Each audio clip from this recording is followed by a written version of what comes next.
are busy getting ready for the holidays. As holiday shoppers pull into parking lots, they may be met with the sound of bells. The Marietta Salvation Army Red Kettle Drive is setting up and ringing in the holiday season.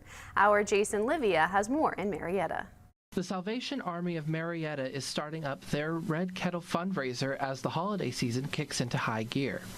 According to Corps Officer Major Todd Hughes, the Salvation Army has worked in Washington County since 1889, just a few years before the start of the Red Kettles. The Kettle started because an officer in San Francisco in 1891 was looking for a way to raise money to feed the hungry.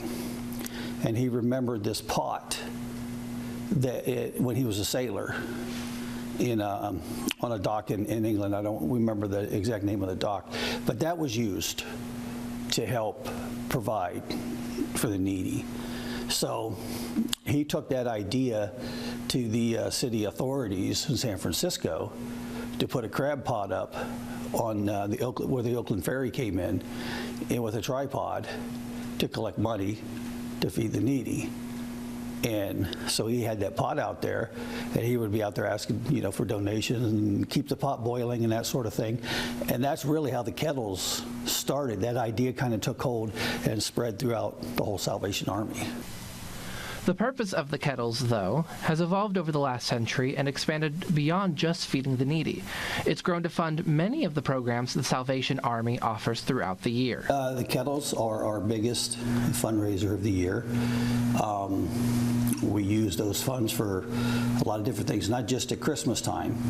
They do help with the Christmas and Thanksgiving assistance and the gifts that we are able to get for the children. But we also use those funds to help with our programs and services throughout the year. This year, the kettles are in their normal locations, such as in front of Walmart, Kroger, and a few other spots. But Major Hughes is always hoping to find more locations to put kettles. We usually have a kettle at both doors at Walmart, Kroger's, right out at Pike and Acme, and Warren's IGA. We do occasionally put kettles in Belpre. I hope to have them at the Kroger's in Belpre more often this year. And we're always looking at new places where we can put kettles. The Red Kettle Drive is planned to start on Saturday, November 16th at Walmart. Major Hughes says those interested in volunteering should call the Marietta Salvation Army number. In Marietta, I'm Jason Livia. With WTAP News, this is Home.